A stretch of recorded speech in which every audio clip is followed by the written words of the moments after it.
High বন্ধুরা, কেমন আছো সবাই? আশা করছি সবাই ভালো আছো। সো আজকে তোমাদেরকে এই 4 মিনিটে 4টি এক্সারসাইজ দেখাবো বাইসেপের জন্য। অনেকে আমাকে কমেন্ট করেছিলে যে দাদা তুমি কেবলের কিছু দেখালে না।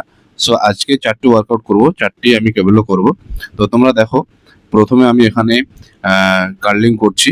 তো কার্লিংটা তোমরা এইভাবে ঠিক রেঞ্জ অফ মোশন দিয়ে করবে। আর সাথে সাথে আর একটা কথা বলে রাখি যে অনেকে আমাকে জিজ্ঞাসা করে যে দাদা কি খাবো, ক্রিয়েটিন খাবো নাকি খাবো না। আমি সবাইকে একটাই কথা বলবো যে ক্রিয়েটিন একটা ভালো সাপ্লিমেন্ট। তবে তোমরা খাওয়ার আগে তোমাদের যে জিমের ট্রেনার আছে সে ট্রেনারের কাছ থেকে পরামর্শ নিয়ে অবশ্যই তারপরে তোমরা খাবে। সো প্রথম এক্সারসাইজটা হয়ে গেল। এই এক্সারসাইজটা আমরা 4 সেট করব। সো সেকেন্ড এক্সারসাইজের জন্য আমি আবার রেডি হয়ে গেলাম। সো আমি মাঝে মাঝে ওয়ার্কআউট করতে করতে একটু ফান করি।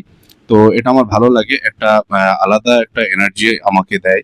তো তোমরা অনেকেই জানো যে অনেকে ওয়ার্কআউট করতে করতে একটু ফানি হয়ে যায়।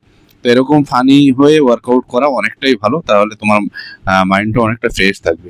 সো বন্ধুরা, তোমরা দেখতে পাচ্ছ সেকেন্ড এক্সারসাইজটা। তো রেঞ্জ অফ মোশন কিন্তু তোমাদেরকে ঠিকঠাক থাকা লাগবে, এবং তোমরা দেখবে যে তোমাদের প্রপার মাইন্ড মাসেল কানেকশন ঠিকঠাক হচ্ছে নাকি। এবং সবাইকে একটা কথা বলবো, ডায়েটের জন্য আমাকে অনেকেই বলছে। তো অনলাইনে তো আমি এইভাবে ডায়েট কাউকে দিতে পারি না হঠাৎ করে।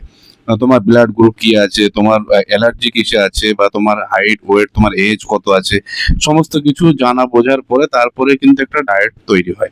তো এরকম ভাবে হঠাৎ করে হুটহাট করে তোমরা কমেন্ট করলে আর আমি একটা ডায়েট বানিয়ে দিলাম, এরকম কিছু হয় না। হয়তো বেসিক্যালি যে সমস্ত খাবারগুলো খেলে আমাদের শরীরের জন্য ভালো হবে সেই সমস্ত খাবারের কথা আমরা বলতে পারি। তাই বলে প্রপার একটা ডায়েট কিন্তু প্ল্যান করতে গেলে অনেক কিছু ভাবনা চিন্তা করে ডায়েট প্ল্যানটা করতে হয়। সো তোমরা দেখতে পাচ্ছ নেক্সট ওয়ার্কআউটটা আমি এখানে কেবল এই হ্যামারটা মেরে নিচ্ছি। তো তোমরা এই ওয়ার্কআউটটা 4 সেট করবে।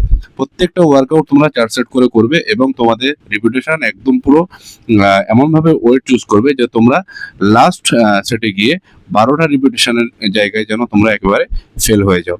তো এইভাবে করে তোমরা ওয়ার্কআউট গুলো করবে, দেখবে তোমাদের মাসল অবশ্যই ডেভেলপ হবে। সো নেক্সট যে ওয়ার্কআউটটা করব, তো এই ওয়ার্কআউটটা অনেকটাই দেখে মনে হয় যে ইজি, কিন্তু ঠিকঠাক ভাবে তোমাদের করতে গেলে একটু কষ্টই হবে। সো এই ওয়ার্কআউটটা করতে পারো।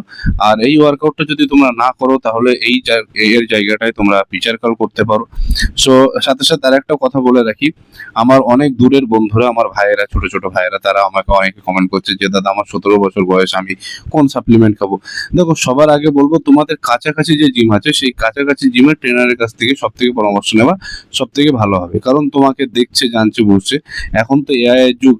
তুমি এআই দিয়ে একটা পিকচার পোস্ট করে দিচ্ছ হঠাৎ করে, সেই জায়গাটায় আমরা বুঝতে পারছি না যে তোমার বডির কন্ডিশন কি আছে, বা তোমার স্কিন কতটা ভালো আছে, কতটা খারাপ আছে।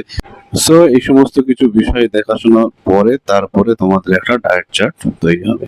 সো বন্ধুরা, নেক্সট যে ওয়ার্কআউটটা করব, এই ওয়ার্কআউটটার জন্য মানে অনেকেই করতে চায় না, বাট আমি সব ওয়ার্কআউটের পরে আমি কমপক্ষে 2 সেট করে, মানে 20 থেকে 25টা রিপিটেশনে আমি পুশ আপ মেরে থাকি। তো তোমরা এই পুশ আপটা মারবে। সো তারপরে দেখবে তোমাদের বাইসেপ পুরোপুরিভাবে পাম্প হয়ে গেছে। সো বন্ধুরা, এই ধরনের নিত্য নতুন কোনো ওয়ার্কআউটস এর ভিডিও তোমাদের চাইলে অবশ্যই কমেন্ট করে জানাবে। অবশ্যই আমি নেক্সট ভিডিওতে সেই সমস্ত ওয়ার্কআউট গুলো তোমাদেরকে দেখাবার চেষ্টা করব।